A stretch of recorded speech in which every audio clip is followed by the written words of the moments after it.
It is Thursday, March 5th, 2026. And today, we're still going to go over the normal things that I go over, like my account, my transaction history, and all that. But today is going to have a lot of emphasis on credit cards for a variety of different reasons. So whether you're a more like credit card veteran and you have a collection of credit cards, or if you're more of a newbie and maybe you only have one credit card and that was your first credit card, or maybe you're just new to credit cards in general and you don't really know where to start.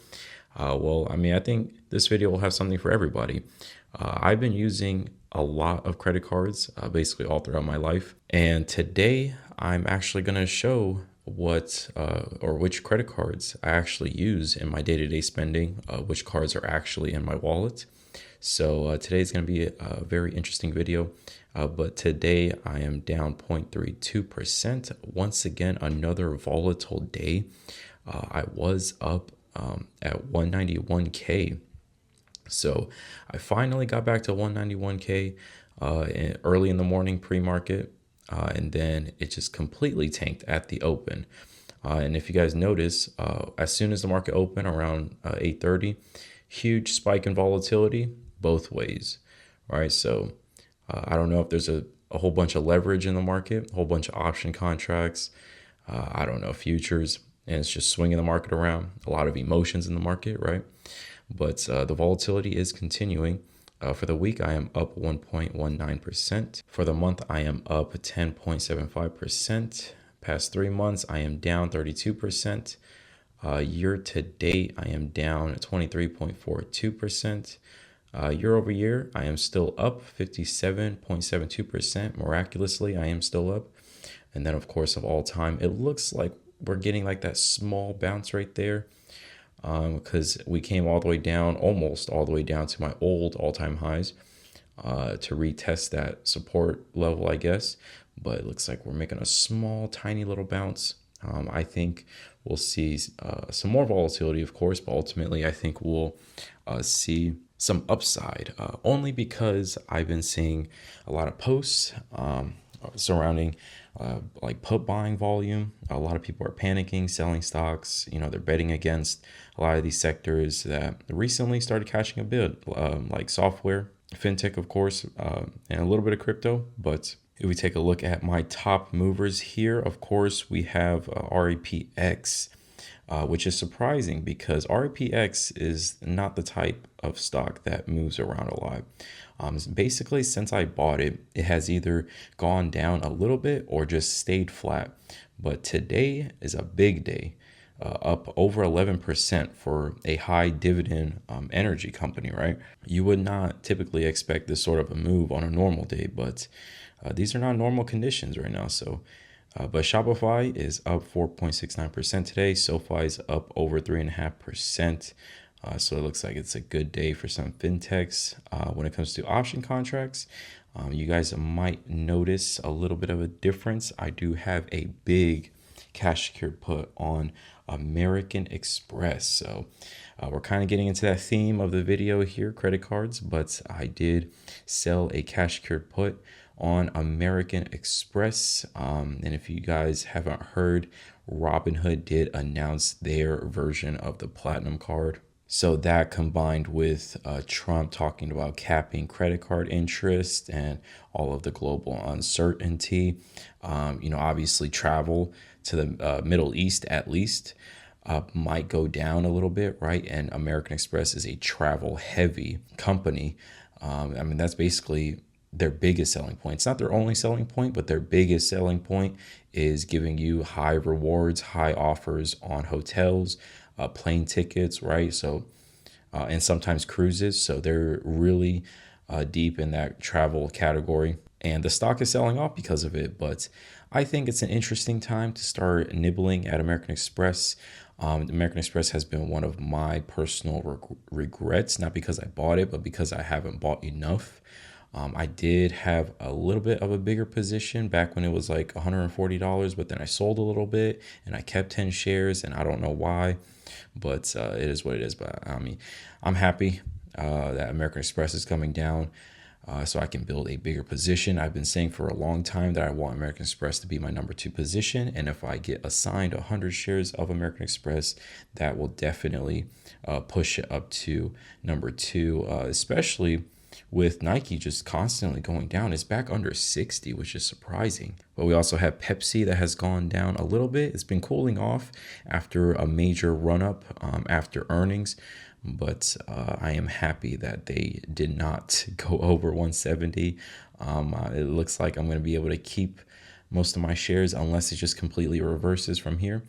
But thank goodness. We have crypto still volatile, but at the end of the day, not really doing much. Ethereum's still at 2,000. Sol is still 88. So, crypto is just not really doing much. But we have Robinhood that was also extremely volatile. It was up almost 4% in the pre-markets. And then, of course, after the market opened, it was down 4%, 4.2. So wild swings here. Most of this was from that early hype with the platinum card. And then this is just, market volatility, people selling off fintechs, people taking their quick gains up here. So it is what it is. But oddly enough, we have SOFI up 3.6% today, outperforming Robinhood.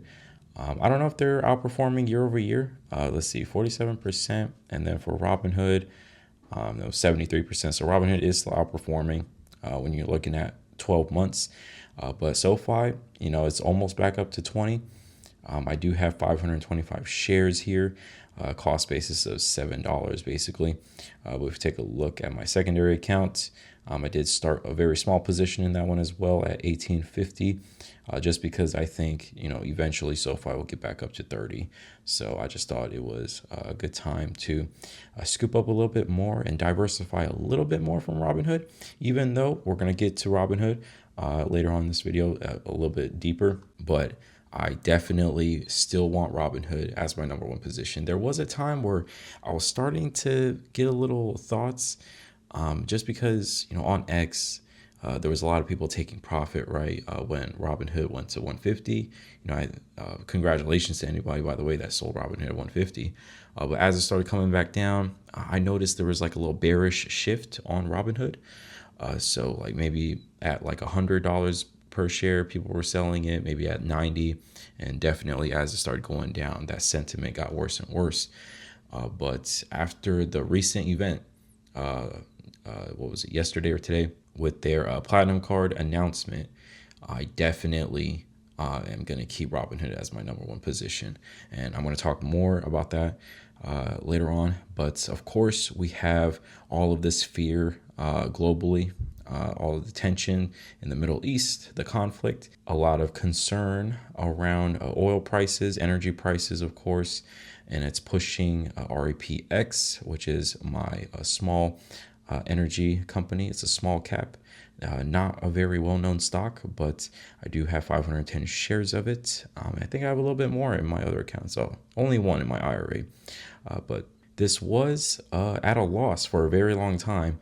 I think I was down like 500 or 1,000 for my total return, but I was still collecting dividends, and now I am up $2,000 on my REPX position. So I am very happy about that. It's a 6% portfolio allocation, high dividend yield. It basically pays for itself when it comes to margin. And I'm not saying you guys should use margin or buy REPX, but I'm just saying I'm happy with my position there. When it comes to my second account, Grievous, I'm doing okay now. At least I'm back up above 5,000. Year to date is still only 2%, and of all time still 2%. So not much to brag about, but I'm happy I am finally out of that sub 5,000 level. But here are my top positions. We got Disney, NASDAQ, Robinhood, Unum, we got GME, Amazon, got Levi, SoFi, we got Chevron, IGV. So definitely a lot more diversified, a lot smaller. But this one is my slow and steady account. This is the one where I'm just going to be collecting as many different stocks as possible, like diversify. Still, I'm still obviously trying to outperform the S&P 500 at least, but this is definitely going to be the one where I'm just holding a bunch of stocks, right? my main Robinhood account is definitely my concentrated bet on Robinhood, but this is going to be a little bit more of a diversified account. Maybe in the future, it's going to be the account that I can kind of lean on, while my main brokerage account is the one where it's just super concentrated all the time. But we'll see how it plays out. This is my Roth IRA, not back up to 2000 yet, but here are my top positions, so you guys can just take a look.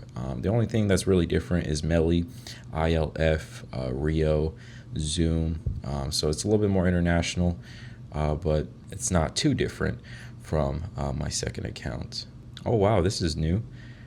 So I guess I can import my other brokerage accounts. So I know I'm always mentioning to you guys that I have like separate accounts, various accounts that I don't go over all the time.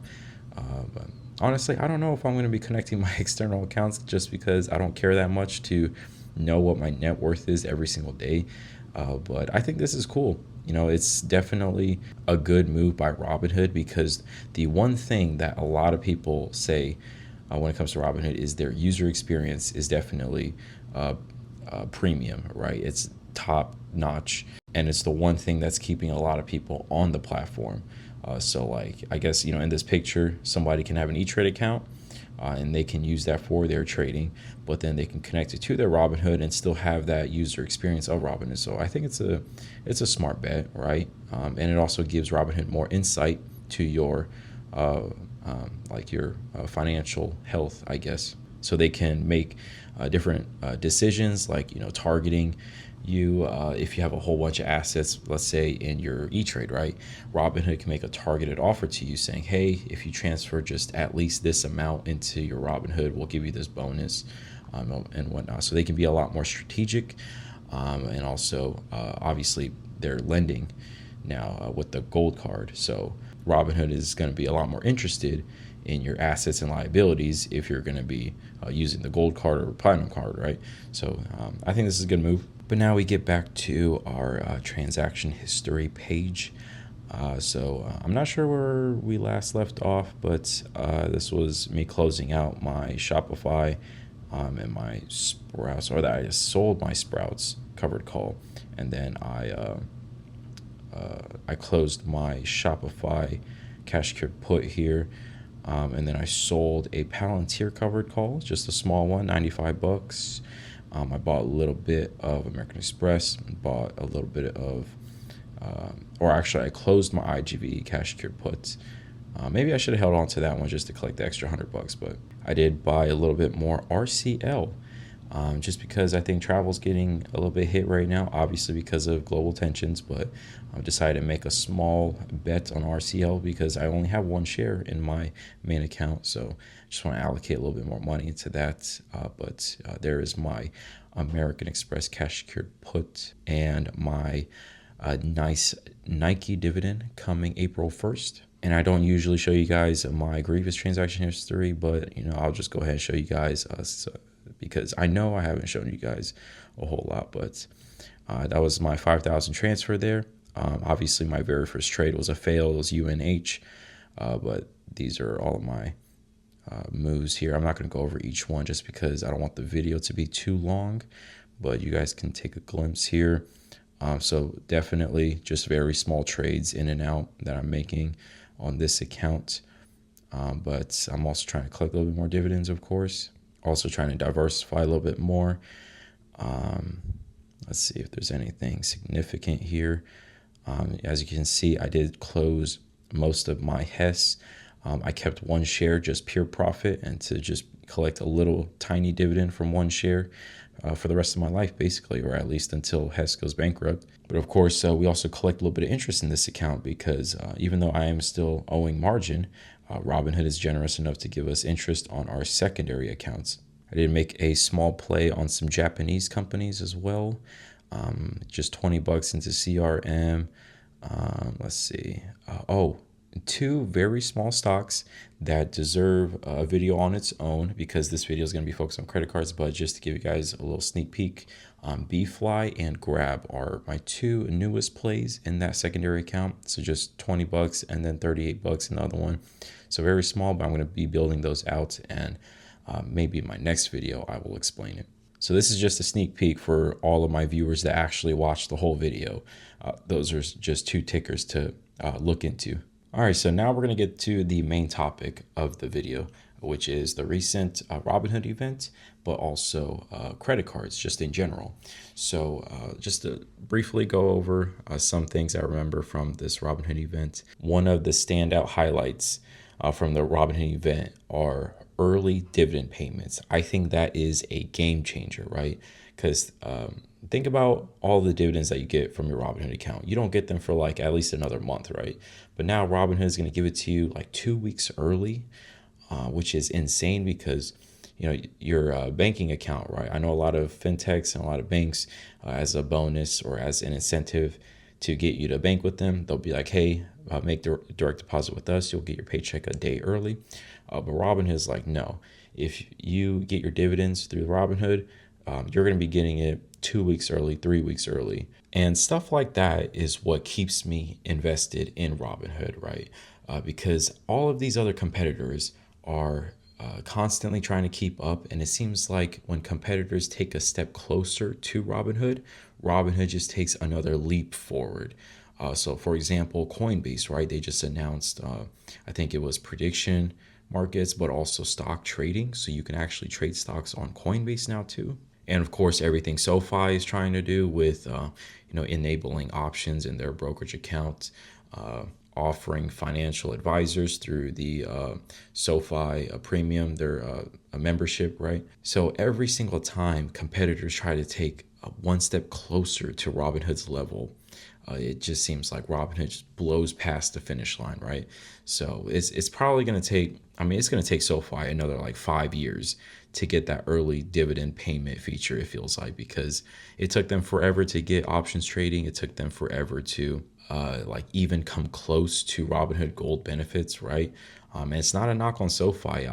As you guys saw, I am an investor in SoFi, but it just seems like nobody can catch up to Robinhood, right? But because I am such a Robinhood fanboy, I decided to drop, $435 on the Robinhood merch store. So the Robinhood Market Store is open, and from what I saw, obviously it hasn't come in the mail yet, but just from what I saw, it does seem like very high quality merch. And this is something I was talking about years ago. I don't know if it was a video or an X post.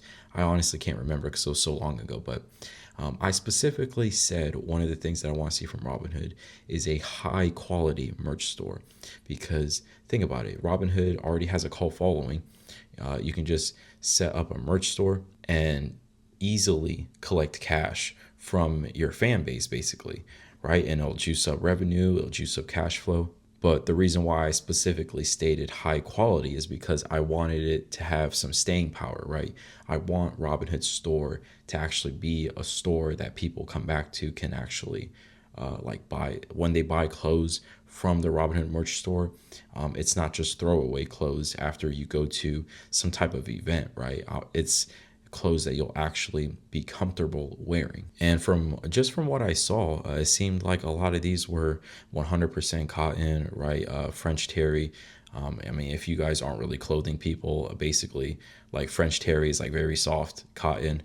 And 100% cotton is probably the best, but obviously this isn't a clothing video.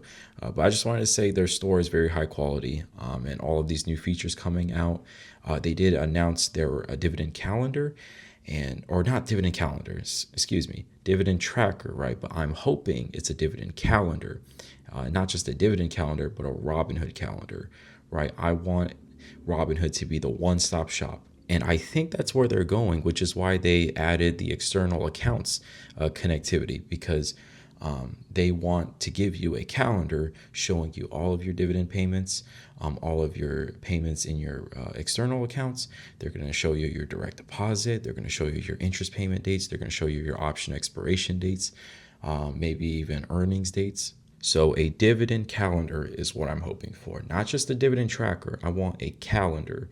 So I don't have to, input all this into sheets anymore, which I'm probably still going to do just because I don't trust anybody. But I would love to just open the Robinhood app, see my calendar, see all of my payments coming in, right? All of my important dates, earnings dates, option expiration dates. Everything just organized. My direct deposit eventually, when I start getting a whole bunch of buy me a coffees and tips, right? But yeah, like I said, this event just made me even more bullish on Robinhood. But we're gonna get to some negatives, right? I'm not gonna only glaze Robinhood and only say positive things, because one of the ways that Robinhood gets better is if I point out some negatives, right? But they did announce their platinum card, and this individual here on X, Josh Kale, dove a little bit deeper into the new platinum card that has a $695 annual fee, with what they claim to be $3,000 in benefits, right? So $695 to pay a fee, and then you get $3,000 worth of benefits. But if we take a look at the post here, looks like Josh Kale went through some of the terms of service and the fine print. But the $250 DoorDash credit is actually $10 off per order with a 50 minimum, which I was very disappointed about, because if any of you guys use DoorDash or Uber Eats, you know that this is just a normal offer, right? $10 off of a 50 minimum is an offer that they throw out on Uber Eats or DoorDash all the time, like almost on a daily basis. So, this is it's kind of disappointing, right? So that's $250 worth of value, quote unquote. That's just basically nothing. We have the Function Health membership, 600 or two, or excuse me, if I can talk, $365 credits. And if you're in New York, the membership is $615. So it doesn't cover the entire membership, but it's basically giving you like 50% off. And I think this is another one of those discounts disguised as a credit. So instead of this Function Health membership, I'm not really sure what it is. I'm not from New York, but if they do an offer that's like, hey, you'll get 50% off your first year of membership, whatever. I mean, that's basically what Robinhood is offering you, but they're disguising it as a $365 credits, right, to boost up that value of the card. So I don't really know what Function Health is. Maybe it is worth it. If any of you guys are from New York, comment it down below. Is it actually useful? But we have the Aura perk, of course. Robinhood also made an investment into Aura with their RVI. By the way, RVI starts trading tomorrow, I believe, which I will also be looking out for. But we have, what is this, a $70 credit. And if you already, it only applies if you buy a brand new Aura ring within 6 months. So this is basically another one of those like starting membership offers. It seems like all of these memberships, they give you something for free if you just start a membership, right? And this is basically what that is. But once again, Robinhood is just disguising it as a $70 credit. And then, of course, we have the dining credit, but it's going to be restaurants that Robinhood chooses. Now, this one is kind of useful, and it's basically the same as American Express.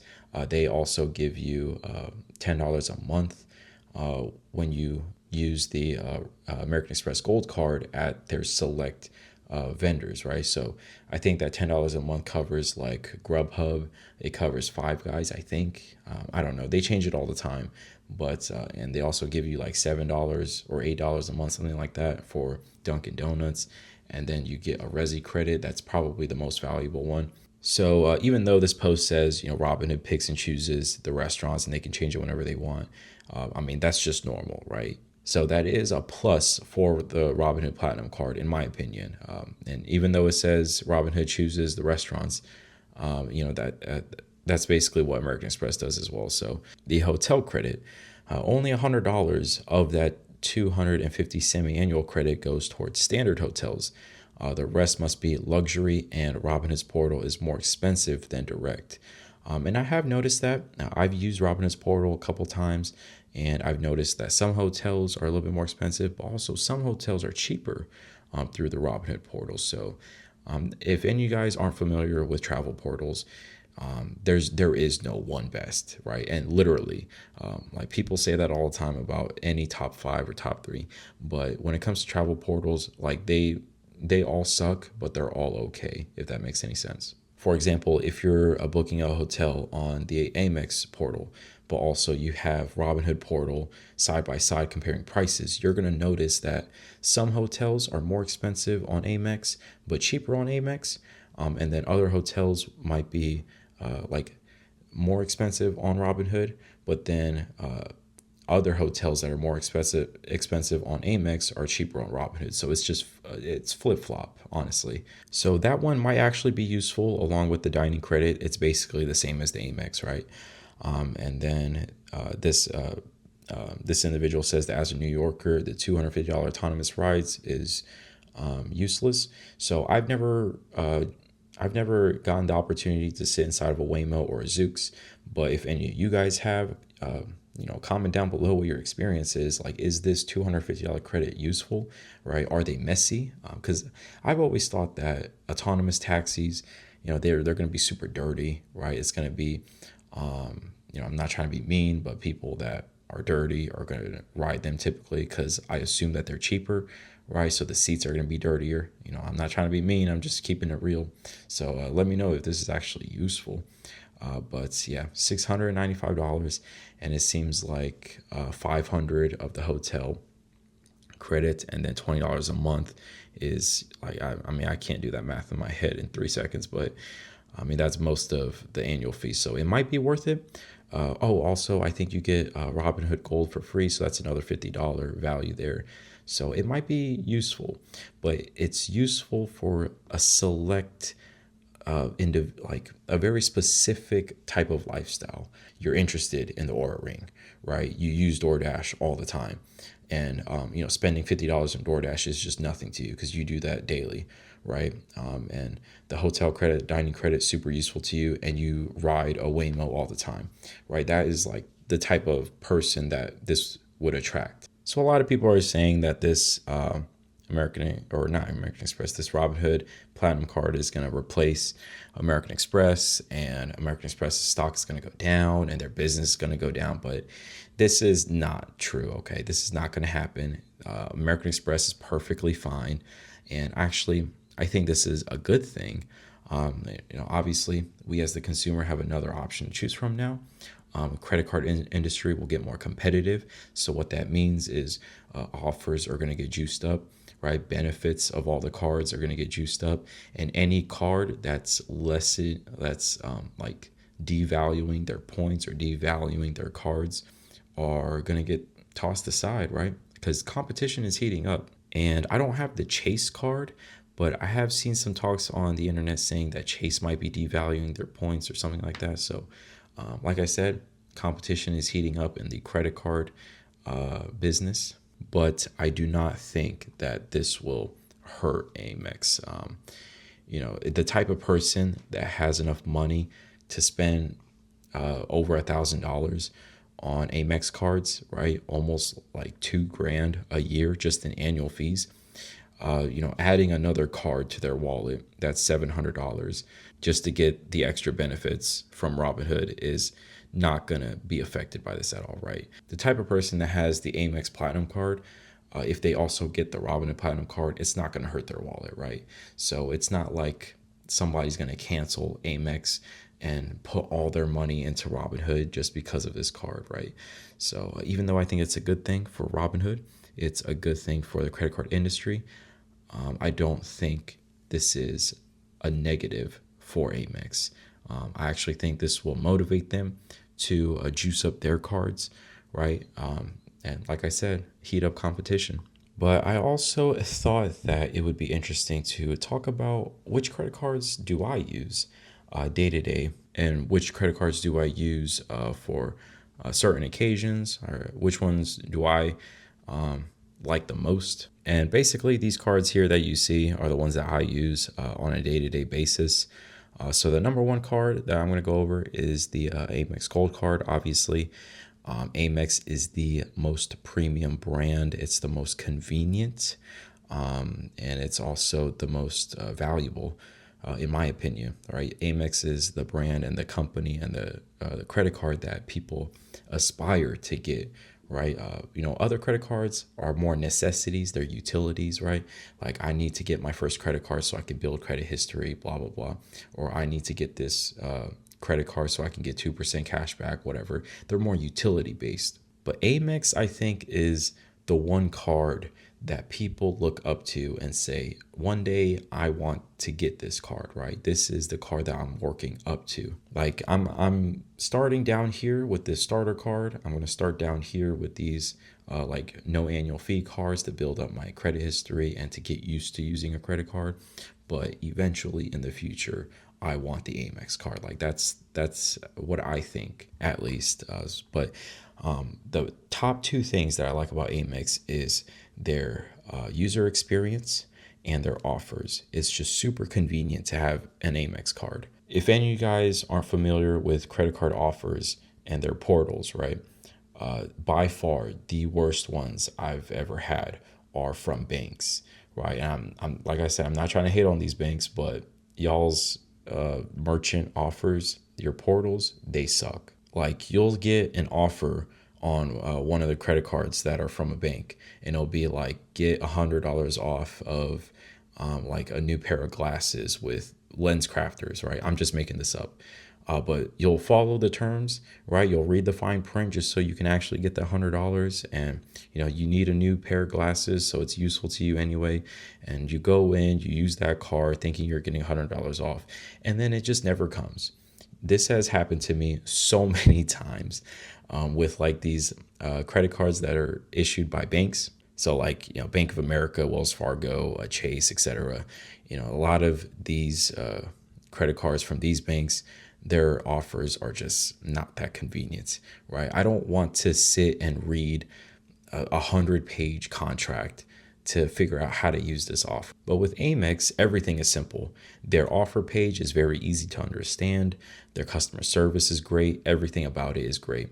And a close second when it comes to customer experience, I don't really know right now because I don't use it as much, but Discover, I think their customer service back when I was using that card heavily was top notch, right? I think it was at one point it was better than Amex in my opinion, but I'm not sure how it is under Capital One right now. But yeah, if any of you guys are not familiar with the credit card game, nothing beats the Amex offers, right? Even if you have to get an Amex with no annual fee, it's worth it just to get the Amex offers.